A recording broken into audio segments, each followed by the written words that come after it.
Hey, welcome back. I have to tell you, I was on a video call with my family in Dhaka last night, and my little niece asked me what I was working on. When I told her it was a story about a witch, her eyes got so wide, and she said, "But Kalu, witches aren't real, right?" I didn't have a simple answer for her, because some stories, some legacies of fear, are so potent, they blur that line entirely. And that's where our path leads tonight. I'm Ibnul J. Farabi, and this is the Unexplained Archive. If you know anything about American folklore, you've probably heard of the Bell Witch. That early 19th century Tennessee legend, a spectral entity that tormented the Bell family, spoke in riddles, and even claimed to have poisoned John Bell himself. It's a cornerstone of the paranormal. But what if the story didn't end there? What if that same brand of malice, that specific, intelligent cruelty, didn't just vanish? What if it inherited a new target? Our story shifts about 50 miles west and over a century forward to Robertson County, Tennessee, to a sprawling, beautiful farm owned by a respected family, and to the year 1977. For the sake of the family involved, who still value their privacy, I'll refer to them as the Millers. The Millers were practical, hardworking people. They weren't given to fantasy. But in the fall of that year, their home became a theater for the impossible. It began with sounds. Not just creaks or settling noises, but distinct, purposeful sounds. The sound of chains dragging across the attic floor above their heads. The sound of marbles dropping and rolling in empty rooms. Then, the knocking. 3 sharp, deliberate raps on the walls, always in a series of 3. It would answer questions, 3 knocks for yes, 2 for no. It was as if something was announcing its presence and its intelligence. But soon, the phenomena escalated. Objects began to move. Keys would vanish from a hook and be found in the freezer. A heavy ashtray would fly off a table. The family dog would growl at empty corners, its fur standing on end, before yelping and running away as if struck.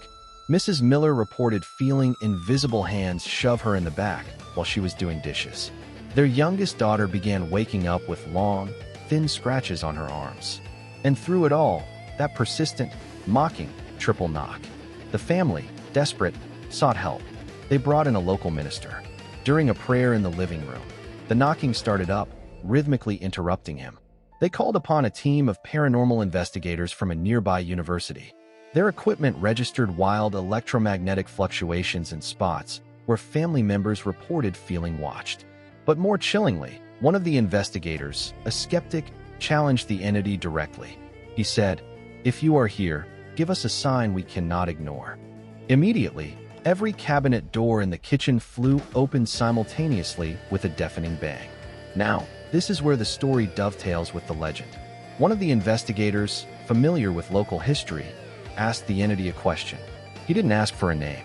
Instead, he asked, "Are you connected to the witch of the Bell family?" The response was immediate. 3 thunderous knocks that shook the wall.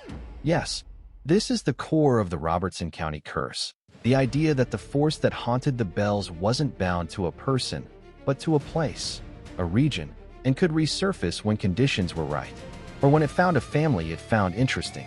Witnesses and researchers who looked into the Miller case reported something eerily familiar to the old Bell Witch accounts. The entity displayed a mischievous, almost childish humor at times, hiding small personal items. But it also exhibited a profound, strategic meanness. It would whisper the private fears of family members to other members, sowing discord. It mimicked the voices of loved ones calling from another room. It specialized in psychological torment, exploiting every crack in the family's unity.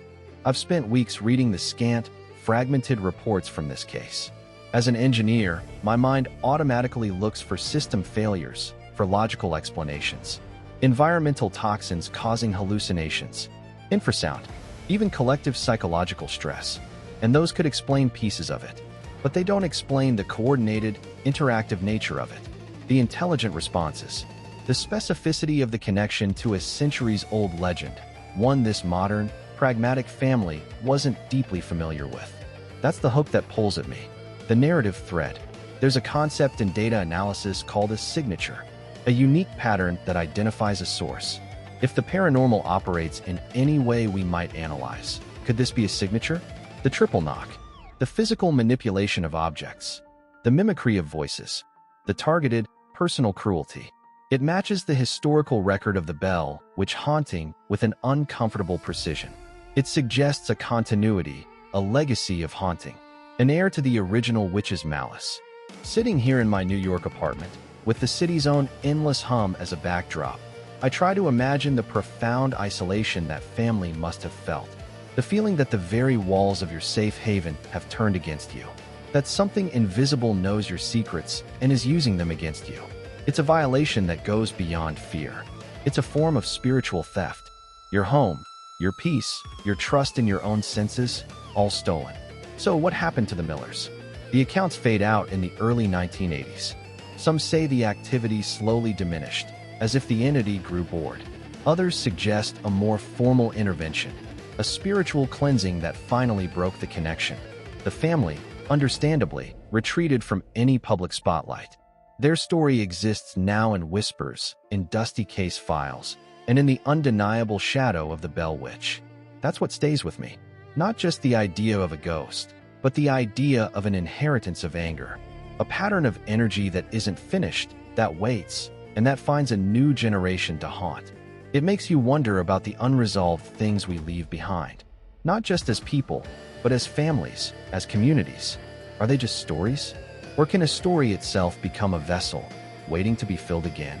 Thank you for listening to this archive.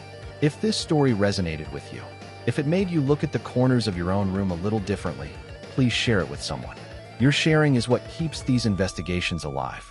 This has been Ibnul J. Farabi for the Unexplained Archive, a production of Light Not Studios. Visit our home for more mysteries at https://www.lightnotstudios.com. Until next time, look a little closer.